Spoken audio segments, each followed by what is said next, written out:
Police in Beulah, which is in Mercer County, got a tip on Friday about a woman who was wanted for kidnapping a 7-year-old girl in Oregon and trying to get into Canada.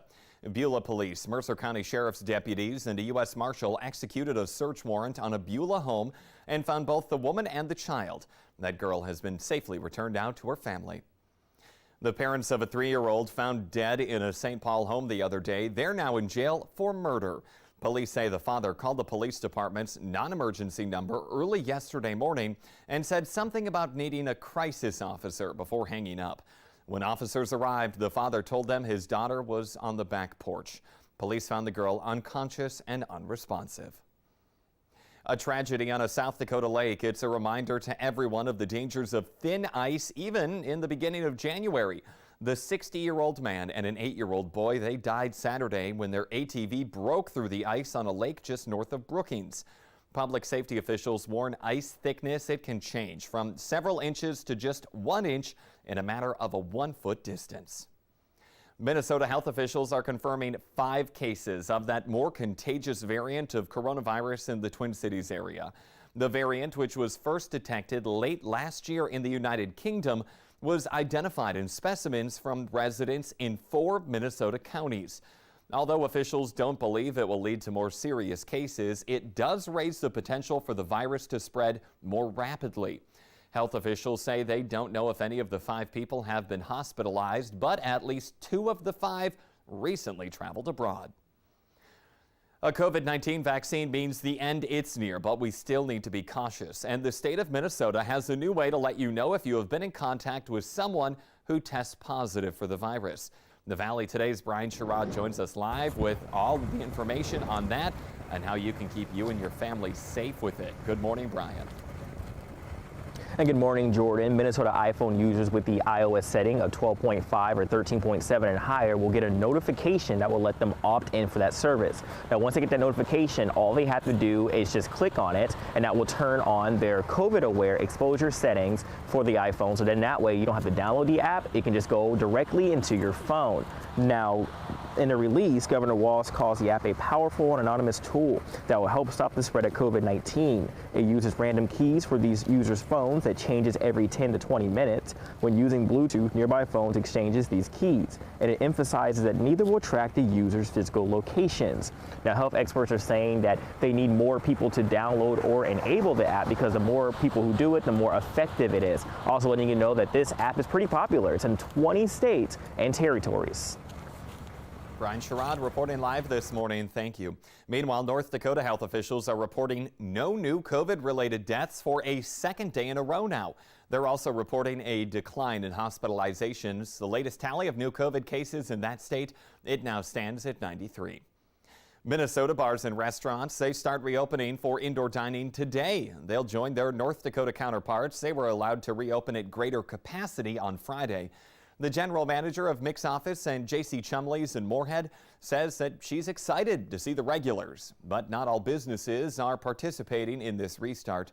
Blackbird Woodfire Pizza in Fargo is holding off on dine-in service amid North Dakota Governor Doug Burgum's easing of restrictions from 50 to 65% capacity. So I feel bad on one hand because I know people want to come in and eat. And it's, it's good business, but it's about more than that. So we're just trying to do our part. In Minnesota, starting today, indoor dining can open at 50% capacity, a max of 150 people, parties of no more than 6, and you must be 6 feet from other people. Bar seating, it's open to parties of 2. Now, reservations, they are required, and dine-in service, it must close by 10 p.m. We now want to get a check of that forecast on this Monday, January 11th, with meteorologist Lisa Green. And here in the metro, looking pretty decent out there, Lisa. Yeah, it really isn't bad this morning, especially when we keep in mind that it's January. We've got some very mild weather, and visibility has improved quite a bit to start off our Monday morning for most places in the valley. As we look around on our DOT cams, East Grand Forks, Fargo on the right there looking pretty good. Binford and East Central North Dakota good. But Cavalier up in the northeast, you can see visibility is down there west of town, and that stretches back over to Langdon too, where we've got a report of less than or close to 0 for for your visibility, and less than a mile in Sisseton. Bemidji's down a bit too at 2.5 miles. So there are still some pockets in the valley where we're having some fog. And temperatures are nice and mild again for January. We're looking at teens and 20s for most. Sisseton much milder at 31. It's 22 in Fargo and 21 in Grand Forks. So here's a look at your radar and satellite map. You can see that it's pretty quiet to the south. We got more clouds dipping in into the north, and radar indicating that there's some snow within these clouds. And so I'm keeping an eye out for that. Any reports coming in of any flakes flying around with that. I haven't seen any yet this morning, but this is dropping to the south and east. So expect to see more increasing clouds for us to start off the day, and then maybe a break after that. As we expand the view, it's looking pretty quiet, and this is our first shot of snow we've seen in a while. We just talked about Texas getting snow yesterday. Here's where the snow is now. It's moving into parts of the Appalachians and northern parts of Alabama and into Mississippi too. They've got snow falling on palm trees in some of those places, so they're getting hit by the snow. Everything's kind of flipped here, where it's been a lot quieter for us in the valley. This morning, starting off with some partly cloudy skies. Again, more clouds starting to dip in. We'll see some overcast times, and then perhaps this afternoon getting more sunshine. It depends on where you are too. If you're in the north and east, you're more likely to be more overcast today. Will be mild temperatures getting into the 20s to some low 30s for your high on this Monday, and we see those temperatures surge to 40 on Wednesday ahead of this next storm system. That's going to bring us a mix, some snow, and wind along with it too by Thursday and into early Friday before it departs. All right, enjoying this mild weather while we have it before another round of some snow. Lisa, thank you very much. 2 people, they are now being treated for serious injuries after a car crashed into a power pole in South Fargo. Police say the driver veered directly into that pole at 14th Street and 1st Avenue South around 1 yesterday afternoon. There was extensive damage to both the car and the power pole, and XL Energy crews spent much of the day on repairs to restore power to that neighborhood. Officers say speed, it was a factor in the crash, and the driver was ticketed for failure to have that vehicle under control. Flags across the nation, they're flying at half-staff to honor the service and sacrifice of U.S. Capitol Police officers Brian Sicknick and Howard Liebengood. The orders in North Dakota and Minnesota, they're effective until sunset this Wednesday. Sicknick died Thursday from injuries sustained while on duty responding to the riots. Liebengood, who also responded to those riots, he died Saturday while off duty. The directive is in accordance with a proclamation issued by President Donald Trump. Speaking of the president, today House Democrats plan to call on Vice President Mike Pence and President Trump's cabinet to invoke the 25th Amendment to remove him from office. If that doesn't work, House Speaker Nancy Pelosi says Democrats will start impeachment efforts, accusing the president of inciting an insurrection at the Capitol. And the FBI has now been using photos and video to track down people involved in that deadly assault at the Capitol.